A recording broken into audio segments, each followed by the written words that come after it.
Oui, on le reçoit dans quelques instants, le temps qu'il s'installe. On a pu faire un bref bilan la semaine dernière sur ce qu'on utilisait comme méthode par rapport à la Covid-19. On va poursuivre et puis maintenant ouvrir la lucarne sur les innovations. Bonjour, Monsieur Guillet. Bonjour Alice. Bienvenue. Bonjour. Merci, bonjour téléspectateurs.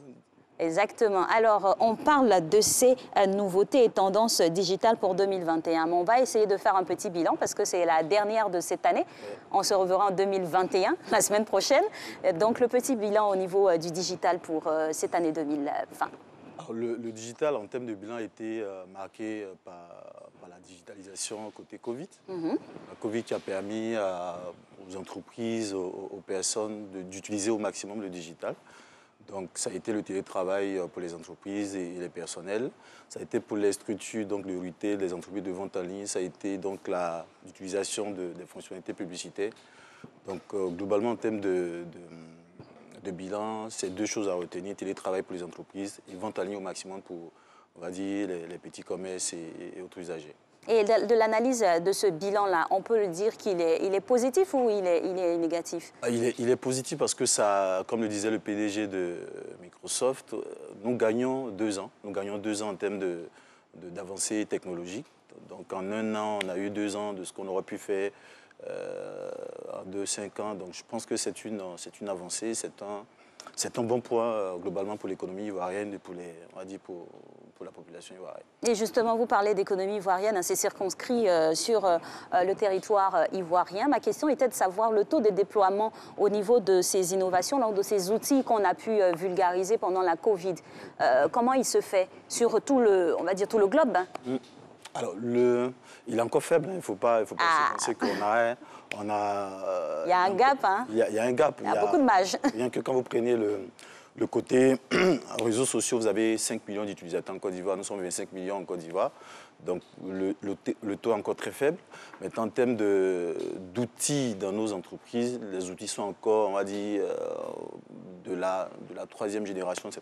Alors que les grandes sociétés sont à la 4e et 5e génération. Donc on est un peu de retard, mais c'est déjà un bon point à encourager en 2021. Bon, on ne va pas se satisfaire du gap. Comment le rattraper plus tôt? Parce qu'il faut se mettre aussi dans les ordres, hein, pour pouvoir avancer et être assez compétitif à l'instar des grandes économies.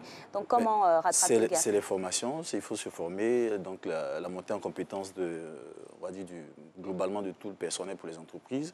Et même en individuel, c'est de se former sur les nouvelles technologies qui arrivent. Même le téléphone, il faut pouvoir l'utiliser, toutes les fonctionnalités, il ne faut pas juste l'utiliser pour appeler. Il faut explorer toutes les autres fonctionnalités telles que faire des vidéos, telles que faire des montages. C'est des technologies à utiliser et maîtriser. Côté entreprise, c'est d'aider le personnel à utiliser toutes les technologies qu'on met en place à travers les outils dans nos ordinateurs, savoir utiliser Microsoft Teams, savoir utiliser Zoom, sont des outils à apprivoiser côté personnel d'entreprise. Vous touchez du doigt quelque chose de très important, à savoir la formation. Parce qu'on a tendance à penser que, franchement, l'univers du digital est réservé à une certaine catégorie de personnes que, généralement, on pourrait qualifier de geeks. Voilà, c'est vraiment ceux qui ont le nez dans le guidon, qui sont vraiment aguerris là-dessus. Pour quelqu'un qui voudrait se mettre à jour, pourrait rattraper sa carence au niveau du digital, quelles sont les possibilités, au-delà de la formation? Parce que ça a un coût. Oui. Voilà. Alors, pour répondre à votre question, je vais citer, on va dire, le pape du marketing, Philippe Kotler, qui disait j'ai deux nouvelles pour vous, une bonne et une mauvaise. La bonne nouvelle, c'est que le marketing peut s'apprendre en un jour. Et la mauvaise, c'est que vous avez besoin de toute une vie pour le maîtriser et devenir bon. C'est pareil pour le digital. C'est facile de maîtriser, j'ai envie de dire, un téléphone aujourd'hui. Mais enfin, de l'utiliser aujourd'hui. Relativement, hein. Mais le maîtriser, c'est tous les jours qu'il faut l'utiliser. Ça veut dire qu'en fait, le digital, pour être bon, c'est l'exercice, c'est la pratique de tous les jours. C'est être à l'affût de toutes les innovations, comme ce qu'on va certainement voir.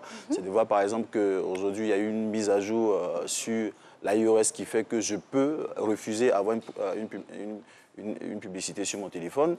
Donc, c'est une pratique de tous les jours qui permettra d'être extrêmement, on va dire, bon dans le digital.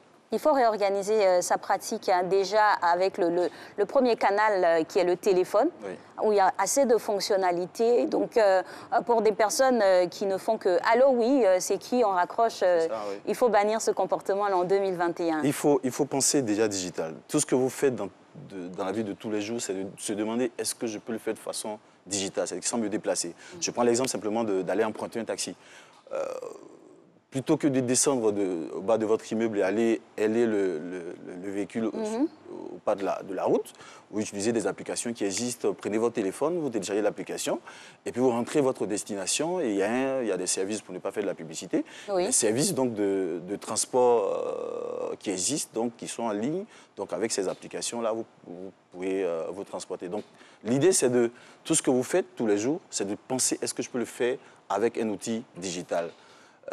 Aller appeler, par exemple, pour prendre un rendez-vous, pour aller simplement sur l'application peut-être du service, et puis prendre le rendez-vous. Donc, c'est de cette façon-là que pouvait arriver à être digitalisé. Très bien. Et ces comportements-là vont sûrement influencer aussi l'univers, on va dire, sociétal pour pouvoir se mettre aussi à jour et pouvoir être, on va dire, à la pointe hein, de la technologie. Alors, c'était le petit bilan à faire. Oui. On a donné les bonnes indications, donc il faut s'y mettre tout de suite là pour pouvoir être dans le coup, comme on le dit. Oui. Alors, 2021 est à nos portes. C'est déjà demain. Oui. Voilà.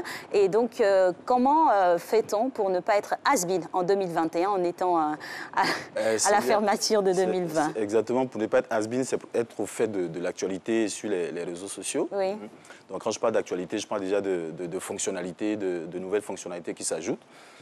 On va identifier, alors on a identifié les réseaux sociaux majeurs ou alors les grosses innovations qu'il y a eu au niveau de ces réseaux sociaux-là. Donc le premier qui est le plus grand qui est Facebook.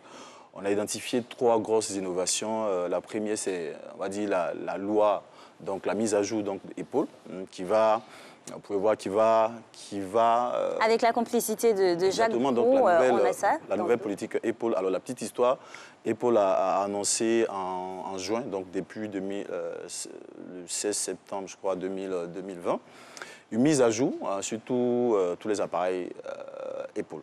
Donc, l'idée, c'est de demander aux développeurs d'applications de demander le consentement de l'utilisateur avant d'utiliser ses données personnelles pour faire de la publicité. Okay. Quand on sait que Facebook vit essentiellement grâce aux données, on va dire, publicitaires, on se dit que si Facebook, ceux qui utilisent les appareils Facebook, donc Apple autant pour moi, ne peuvent pas communiquer, refusent de communiquer les données pour les usages publicitaires, toutes les données qui seront captées par Facebook seront des données fausses. Du coup, les publicités, donc les annonceurs, ceux qui ont acheté des publicités sur Facebook, n'auront pas de données pertinentes. Si moi, j'utilise un iPhone, je refuse donc à Facebook donc d'utiliser mes données publicitaires, si je suis friand de chaussures ou de bagues, cette donnée-là ne va pas apparaître dans la base de données de Facebook. Du coup, si vous êtes commerçant de chaussures, si vous faites de la publicité, moi, je ne vais pas recevoir cette publicité. D'accord. Voilà un peu, de façon caricaturale, un peu ce qu'on peut dire sur cette mise à jour-là, qui est une grosse, on va dire, une grosse bataille entre Facebook et Apple. Justement, parce que Facebook se retrouvait dans un no man's land, finalement, où il récupérait les données des uns et des autres et faisait de l'argent derrière, sans l'accord des utilisateurs. C'est exactement ce qui se passe aujourd'hui. Apple veut mettre fin à ça. Donc, c'est de dire, il faut que l'utilisateur soit informé de l'utilisation de ces données. Donne son accord. Exactement. Et c'est là où il y a on va dire, la bataille juridique entre Apple et... On espère qu'il n'y aura pas que ce géant de la téléphonie là pour assurer les droits de ses utilisateurs. Les autres aussi vont s'y mettre pour pouvoir équilibrer les choses. Parce qu'il y a du tout, hein, il y a du tout, comme on en a déjà discuté ici. Des fois, il y a des personnes même qui n'ont pas forcément d'audience, mais du fait de ces diffusions-là se retrouvent sur les feux de la rampe. Et puis, bon, ça donne lieu à d'autres choses. Exactement. À côté de ça, donc, autre innovation, c'est la création de boutiques en ligne. Alors, ce n'est pas tellement innovation, hein, parce que c'est depuis 2016 que ça existe, la création de boutiques sur Facebook. Mais j'ai voulu, en fait, donc, partager cette innovation-là parce que de plus en plus, on voit des personnes qui se débrouillent en ligne en vendant des articles et tout.